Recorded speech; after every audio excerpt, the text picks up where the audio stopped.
Ground पे observer है, ground वाले ऑब्जर्वर को ये डाउनवर्ड डायरेक्शन में आता हुआ दिखेगा। अब रही बात हमें इसको कैलकुलेट करना है।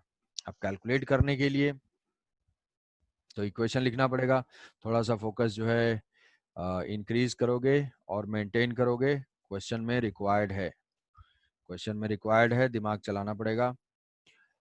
तो ऐसा ऐसा है इंक्लाइन प्लेन पे और ये एल डिस्टेंस पे गिवन है, तो हमें ड्रॉ करना होगा इसका फ्री बॉडी डायग्राम। तो ये होगा,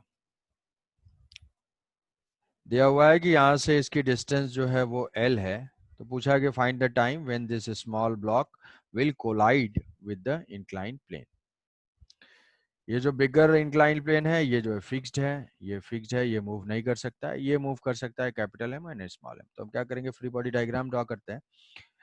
तो free body diagram of small m के लिए तो यहाँ से नॉर्मल फोर्स, यहाँ से नॉर्मल फोर्स, तो ये इसको हम डिनोट कर देते हैं N1 और ये स्मॉल एम जी, ठीक है। अब उसके बाद ये कैपिटल एम का ड्रॉ करते हैं। कैपिटल एम जो है ये एंगल अगर हम थीटा मानते हैं तो ये है हमारा कैपिटल एम, और कहीं पे भी इंक्लाइन प्लेन है तो एंगल वेंगल के मेजरमेंट के लिए उसको डॉटेड में डिनोट कर सकते हो, सो दैट कि एंगल में कोई मिस्टेक ना हो।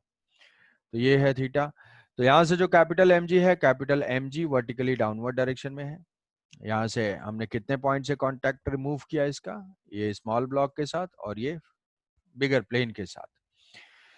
तो यहाँ से जो होगा नॉर्मल रिएक्शन, ये नॉर्मल रिएक्शन एक्ट कर जा रहा होगा ऐसे, जो कि इसके परपेंडिकुलर होगा इंक्लाइन प्लेन के, इसको हम ऐसे डिनोट कर देते हैं N2 और यहाँ से है N1। ये हो गया इसके ऊपर फोर्सेस। तो यहाँ से हम N1 मतलब वर्टिकली डाउनवर्ड डायरेक्शन से है, ये दो कॉन्टैक्ट फोर्स और एक फुल फोर्स। अब एक्सेलरेशन वेक्टर हमें दिखाना है। फोर्स तो हमने डिनोट कर दिया, फोर्स के बाद हमें एक्सेलरेशन वेक्टर दिखाना है। क्यों? क्योंकि हमें क्या करना होगा, इक्वेशन लिखना होगा F इक्वल टू ma का, और फिर उसको सॉल्व करके एक्सेलरेशन हम लोग फाइंड करेंगे। तो एक्सेलरेशन हमें ये पता होना चाहिए कि जो स्मॉल m है, जो कैपिटल M है, इंक्लाइन प्लेन है, अब वो किसी डायरेक्शन में तो उड़ नहीं जाएगा, किसी डायरेक्शन में नहीं उड़ जाएगा ना। जैसे मान लो ये ब्लॉक है, हमने इसको रखा है और बोल रहे हैं कि ये ब्लॉक मूव कर रहा है, तो ये बोल सकते हैं कि भाई ये कंस्ट्रेंड है, इसी के लॉन्ग तो मूव करेगा, ऐसे तो नहीं कि ऐसे चला जाएगा अपने आप। तो मतलब वो किसके लॉन्ग मूव करेगा, इस डायरेक्शन में मूव करेगा, इस डायरेक्शन में मूव करेगा। तो इस टाइप के मोशन को बोलते हैं ज्योमेट्रिकल कंस्ट्रेंट। ज्योमेट्रिकल कंस्ट्रेंट का मतलब अगर रोड हॉरिजॉन्टल है तो तुम्हारी कार भी तो हॉरिजॉन्टल ही जाएगी ना, स्मूथली स्ट्रेट रोड पे मूव करेगी। रोड अगर कर्व्ड है तो तुम्हारी कार भी उसी कर्व के ऊपर मूव करेगी। तो इसको बोलते हैं ज्योमेट्रिकल कंस्ट्रेंट, मतलब जैसा पाथ है वैसे ही मोशन होगा। तो इसका एक्सेलरेशन क्या होगा, इसका एक्सेलरेशन डाउन द प्लेन होगा। कितना होगा डाउन द प्लेन, हम मान लेंगे a1 होगा बस। अब इसका क्या होगा, जो स्मॉल m है इसके दो टाइप के मोशन हो सकते हैं, दोनों टाइप में कितना कितना होगा हमें पता ही नहीं है। तो अभी तो ये पता है कि भाई ये फोर्सेस हैं, इतना फोर्सेस है, तो इसका एक्सेलरेशन क्या होगा, वर्टिकल डायरेक्शन में ही होगा और वो a2 होगा। जिधर फोर्स है, जब हॉरिजॉन्टल में फोर्स ही नहीं तो एक्सेलरेशन कैसे होगा। तो ये हो गया इसका एक्सेलरेशन। अब इसको सॉल्व करने के लिए हम इक्वेशन लिख के इसको सॉल्व कर सकते हैं। जैसे नंबर ऑफ जो यहाँ पे L डिस्टेंस गिवन है, तो ये जो फोर्सेस है N1 N2 A1 and A2, कितने नंबर ऑफ फोर्सेस हैं, नंबर ऑफ अननोन्स कितने हैं, नंबर ऑफ अननोन्स टोटल 4 है। N1 है, N2 है, A1 है, A2 है।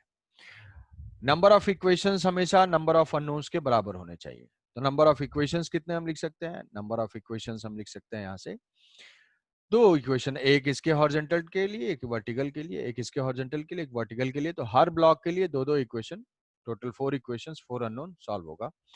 ये सॉल्यूशन जो है वो ग्राउंड के रिस्पेक्ट में होगा। सर बोलो बोलो बोलो। Sir acceleration due to gravity नहीं होगा जी साइन थीटा? ना ना ना, यही तो बात है। यहाँ पे इसका बोलो कैपिटल एम का जी साइन थीटा हो जाएगा।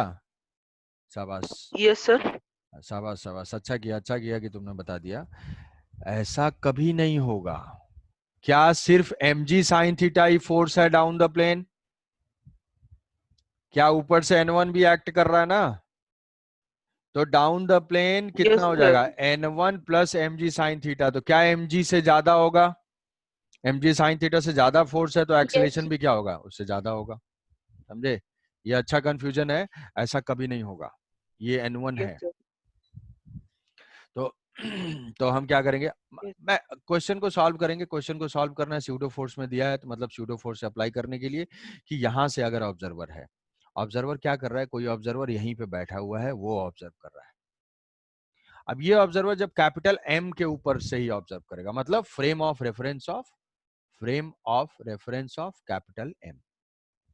कैपिटल एम से यहां से ऑब्जर्वर बैठ के देख रहा है, तो यहां से ऑब्जर्वर देखेगा तो कहेगा चलो ठीक है यार, ये सब कुछ तो ठीक है, मेरा जो एक्सेलेरेशन है वो डाउन द प्लेन है A1, मतलब मेरा, मैं जो हूँ नॉन इनर्शियल हूँ, तो नॉन इनर्शियल के लिए अगर इसको सॉल्व करने की कोशिश करेगा तो इसको स्यूडो फोर्स दिखाना होगा, और वो स्यूडो फोर्स हो जाएगा mass of the object into acceleration of the observer opposite to the direction of observer. तो ये डाउन द प्लेन आ रहा है, up the plane m a apply कर दिया, इसका हम रिजॉल्व कर देंगे। क्या ये एंगल भी जो है वो थीटा हो जाएगा? ये इंक्लाइन प्लेन का एंगल थीटा था, ये भी थीटा हो जाएगा। तो क्या ये हो जाएगा small m into A1 cos theta, और ये हो जाएगा small m into A1 sine theta. अब क्या हमारे पास इक्वेशन है कि what is the acceleration of this capital M along the plane? Along the plane कितना फोर्स है भाई? m A1 cos theta.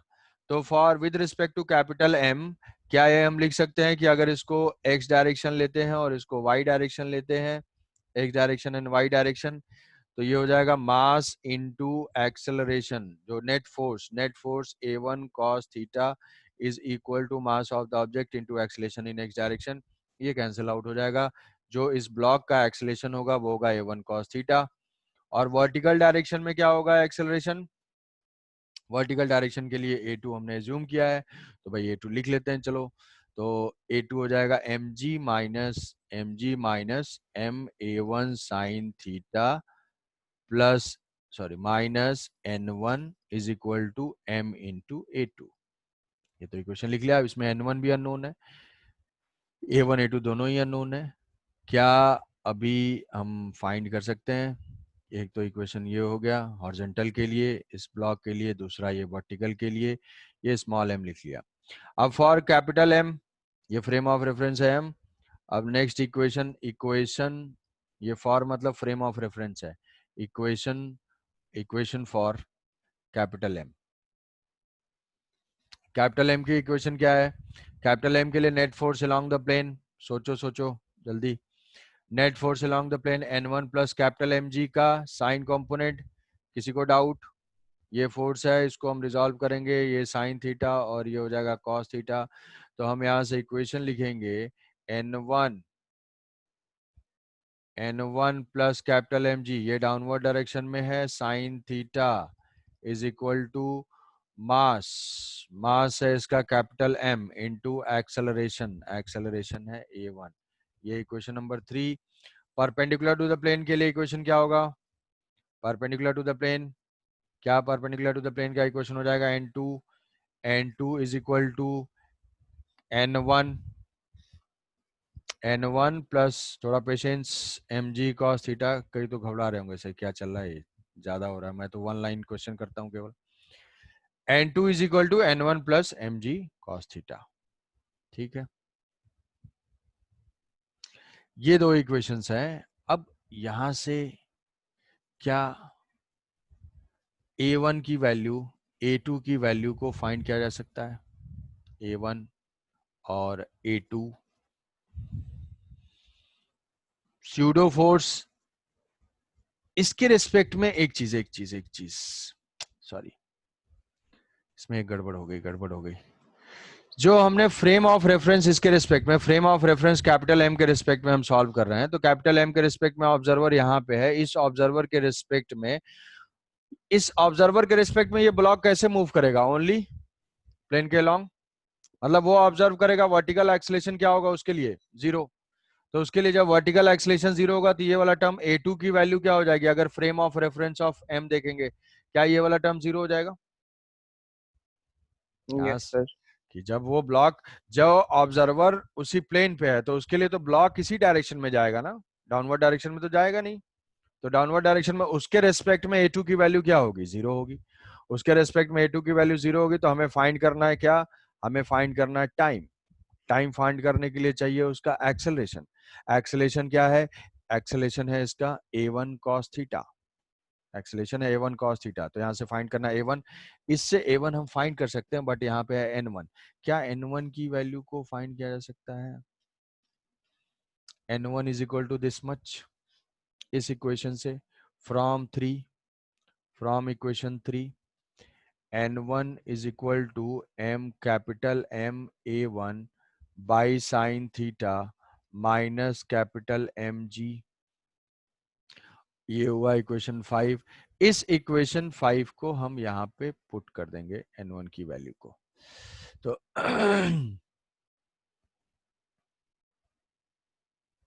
तो n mg minus m a1 sine theta minus capital M a1 by sine theta. यहाँ पे minus n1 था, ऊपर ध्यान दोगे माइनस n1 था, वो माइनस प्लस हो जाएगा। Capital mg is equal to 0। ये समझ पा रहे हो? सदमे में चले गए, सो गए सारे? Yes sir. नो तो सर, समझ में आ रहा है। ये n1 इक्वेशन है, बस n1 को यहाँ पे लिख देना है। यहाँ पे n1, ये इक्वेशन कहाँ से आया था? n1 अपवर्ड डायरेक्शन में है, a2 0।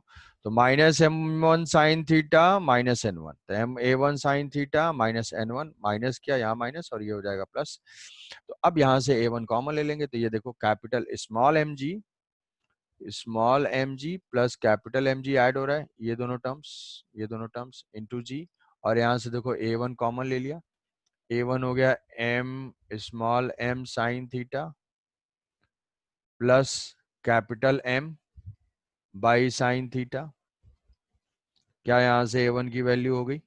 साइन स्क्वायर थीटा हो जाएगा। ये हो जाएगा a1 is equal to small m plus capital M into g sine theta divided by capital M plus small m sine square theta. क्या इस a1 जो है वो डाउन द प्लेन है, उसका एक्सेलेरेशन, उसमें अगर ऊपर वाला ब्लॉक अगर नहीं होता, ऊपर वाला ब्लॉक अगर नहीं होता तो ऊपर वाला ब्लॉक अगर नहीं होता तो देखो m स्मॉल m की वैल्यू 0 हो जाती। स्मॉल m की वैल्यू 0 करोगे तो एक्सेलेरेशन क्या आ रहा है? क्या जी साइन थीटा आ रहा है? जी साइन थीटा आ रहा है। तो टाइम ऑफ कोलिजन क्या होगा? टाइम ऑफ कोलिजन कि इस ब्लॉक का जो कि इससे डिस्टेंस गिवन है l, क्या हम यहां से लिख पाएंगे इस इक्वेशन को? a1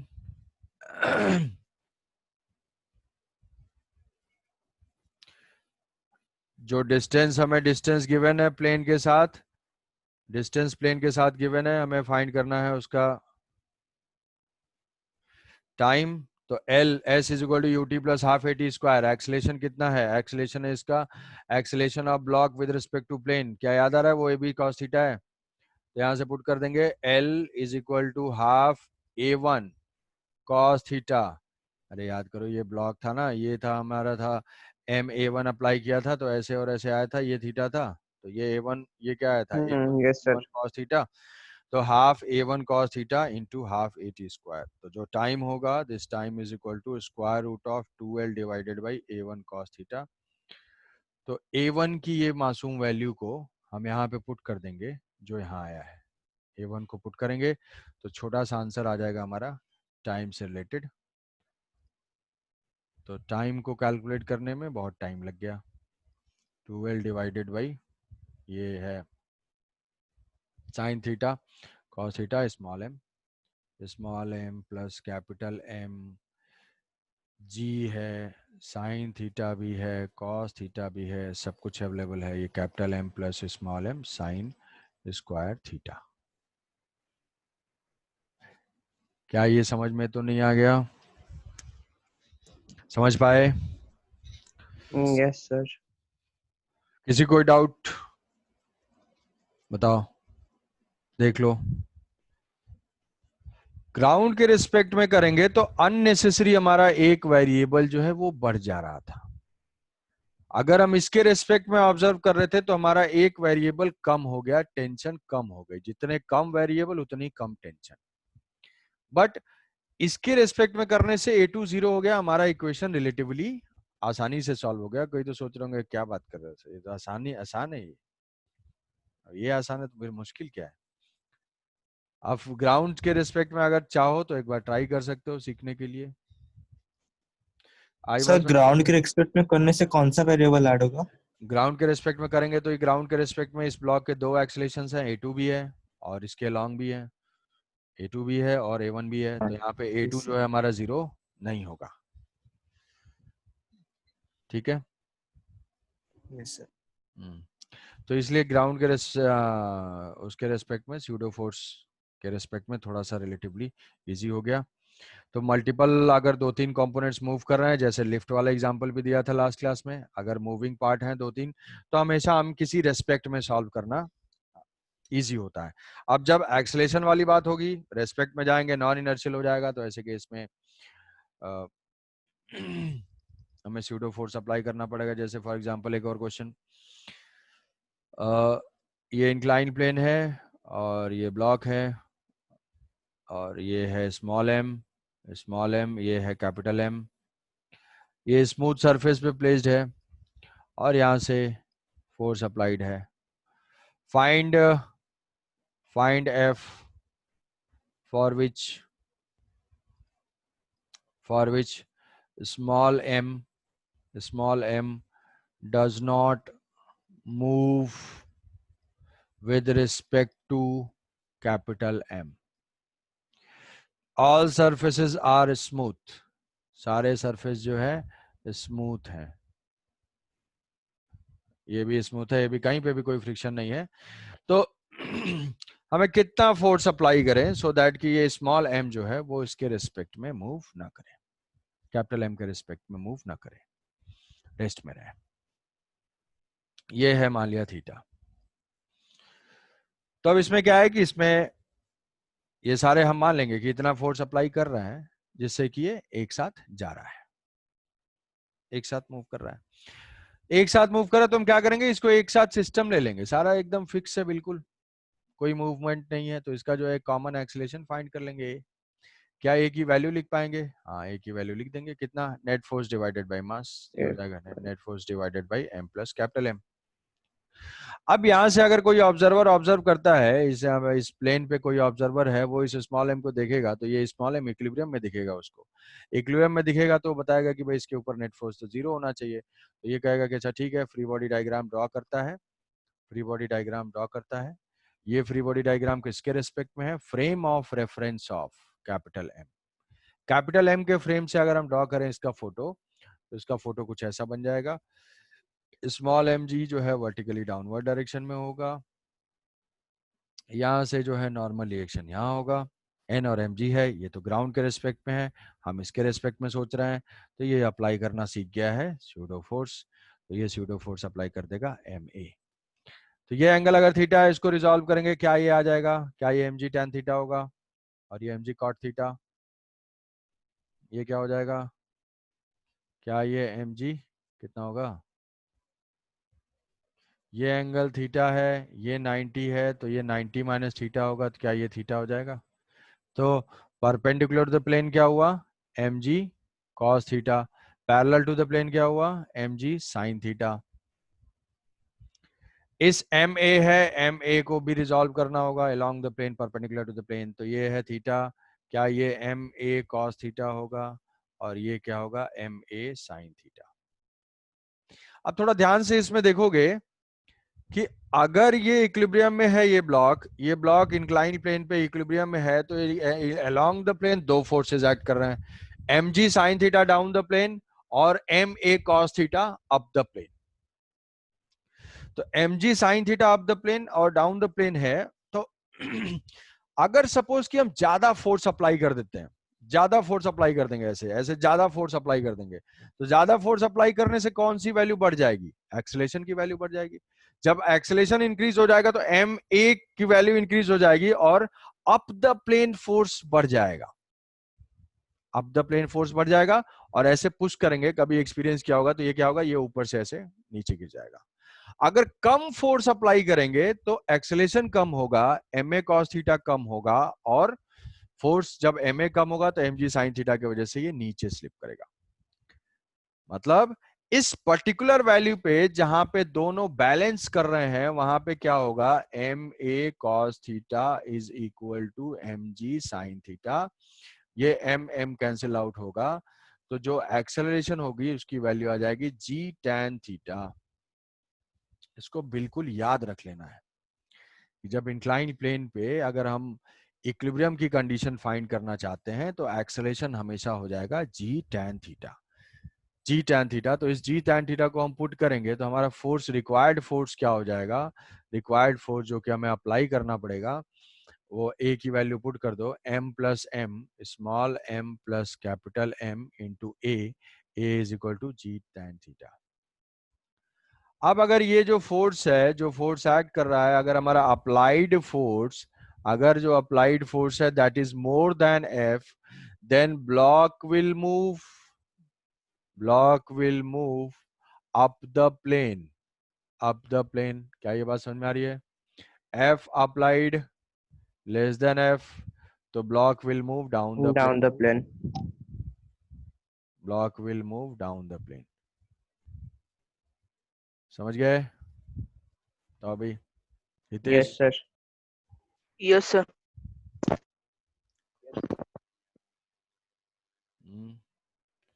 और भाई बाकी नींद वाले, सत्यजीत, बाकी लोग जो, अरे कभी यस सर। थोड़ा बोलने का भी यस कष्ट सर। कर लिया करो यार, हाँ ना कुछ बोल दिया करो यस सर। Yes sir. ताकि मन की आंखों से मैं समझ पाऊं। वर्षिनी, समझ में आया? एक कि ना?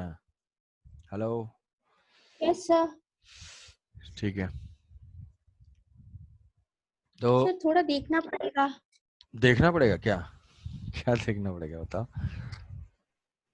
मास क्लासेस से फर्स्ट क्लास अटेंड किए थे, अच्छा अच्छा अच्छा, ठीक ठीक ठीक। इसीलिए मुझे पहले पढ़ना पड़ेगा अच्छे से। नहीं, अच्छे अच्छे से नहीं, फ्री बॉडी डायग्राम देखो, अच्छे से टाइम कभी मिलता ही नहीं है, समझे? अच्छे से स्प्रिंग बैलेंस जो है वो टेंशन मेजर करता है और वेइंग मशीन जो है वो नॉर्मल रिएक्शन मेजर करता है। तो यहाँ पे हमें between man and weighing machine का जो है नॉर्मल रिएक्शन फाइंड करना है, बिटवीन मैन एंड मशीन। तो हम क्वेश्चन सॉल्व करेंगे एक्सेलरेटेड फ्रेम से। क्वेश्चन को सॉल्व करना है एक्सेलरेटेड फ्रेम, मतलब लिफ्ट के फ्रेम से। लिफ्ट के फ्रेम से देखते हैं, इन बिटवीन कोई आंसर देना चाहे दे सकता है, जो अपने दिमाग को एक्टिव रखा हुआ है थोड़ा सा। ये है हमारे वेइंग मशीन है, इस वेइंग मशीन में यहाँ पे पर्सन है, पर्सन और वेइंग मशीन का जो नॉर्मल रिएक्शन है वो परपेंडिकुलर टू द सरफेस होगा, तो ये perpendicular to the surface draw कर दिया, ये n हुआ। यही रीडिंग फाइंड करना, यही n की वैल्यू हमें फाइंड करनी है, यही तो मेजर करता है वेइंग मशीन।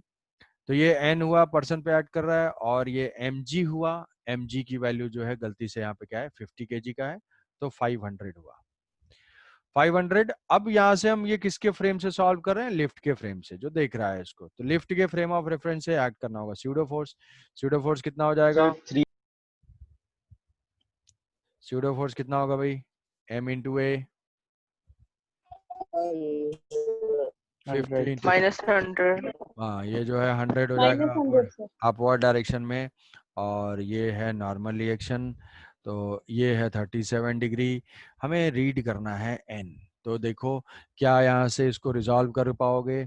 ये है अपवर्ड डायरेक्शन में 100, डाउनवर्ड डायरेक्शन में 500, रीडिंग है, ये है नॉर्मल रिएक्शन, ये तीन ही फोर्सेस हैं, तो इसको रिजॉल्व करेंगे, ये हो जाएगा mg cos थीटा, ये हो जाएगा mg sin theta, mg cos theta, तो ये 500 है mg cos 37, और ये हो जाएगा 500, ये बताया है कि इसको बिल्कुल याद रख लेना है, बिल्कुल याद रख लेना है कि जो अलोंग द प्लेन वो sine theta, perpendicular to the plane cos theta, तो बार बार एंगल चेक करने की जरूरत ना हो।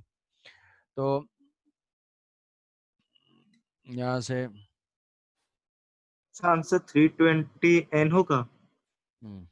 320 320 ये एंगल 37, ये एंगल भी 37, यहाँ पे 320 100 cos 37, ये है n।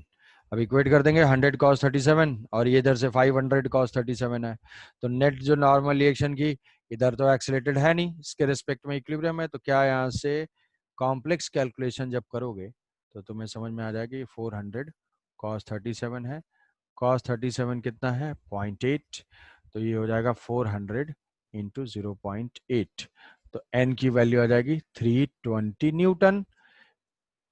320 yes sir, yes sir. और ये n कैंसिल हो जाएगा, नहीं अबे ये यूनिट है कैसे होगा सर? हाँ यस सर। ये यूनिट है।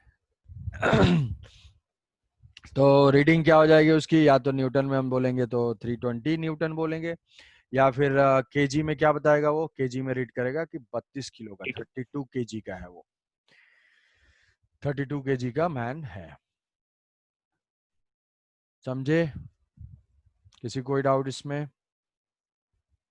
तो स्यूडो फोर्स हर क्वेश्चन में हम अप्लाई कर सकते हैं। ये एक दो क्वेश्चन तुम्हें बताया कि क्या है, कैसे अप्लाई करना है। जनरली एक्सेलेरेटेड वाले से हमारी चीजें सॉल्व हो जाती है, क्योंकि इक्विलिब्रियम वाला क्वेश्चन सॉल्व करना आसान होता है। तो यहाँ पे लिफ्ट के फ्रेम में हम चले जाते हैं तो वहां तो इक्विलिब्रियम मिल जाता है हमें, तो वहां से बैलेंस करके आंसर आ जाता है। तो ये स्यूडो फोर्स कहीं पे भी अप्लाई कर सकते हैं। स्प्रिंग ब्लॉक सिस्टम है लिफ्ट में, वो भी है, वहां से भी कर सकते हैं। तो एक दो तुम्हें बताया होगा पहले, जितने भी क्वेश्चन एच.सी. वर्मा में लॉज ऑफ मोशन के एक दो क्वेश्चन, वेइंग मशीन वाला है और लिफ्ट वाला है, लिफ्ट में पुली ब्लॉक बना हुआ है, वो सारे क्वेश्चन अभी इसे सॉल्व कर सकते हो स्यूडो फोर्स से। ठीक है, तो हर क्वेश्चन में हम इसको अप्लाई कर सकते हैं। ये एक मेथड है क्वेश्चन सॉल्व करने का। स्यूडो फोर्स एक करेक्शन फैक्टर है। किसी को डाउट इसमें? तो ठीक है, वो एच.सी. वर्मा वाले एक दो क्वेश्चंस कर लोगे। अब नेक्स्ट जो हमारा टॉपिक है वो बचा हुआ है कंस्ट्रेंट इक्वेशन।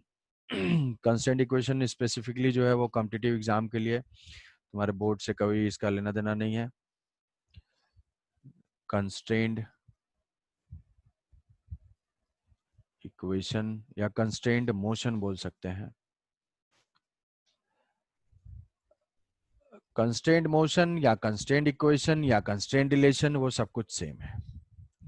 अब ये बहुत ही जो है हाई टॉपिक होता है जनरली, क्योंकि बहुत सारे वैरायटी के क्वेश्चन भी इसमें बन सकते हैं।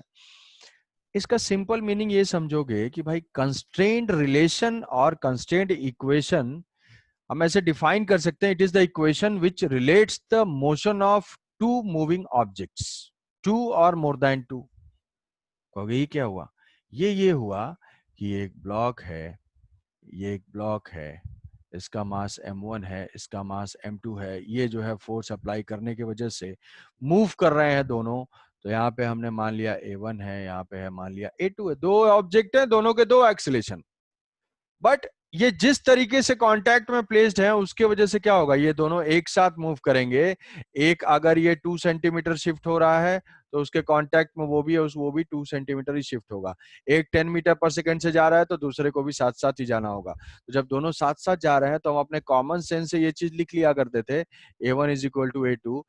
दरअसल ये क्या है एक्चुअल में, it is also a constraint equation.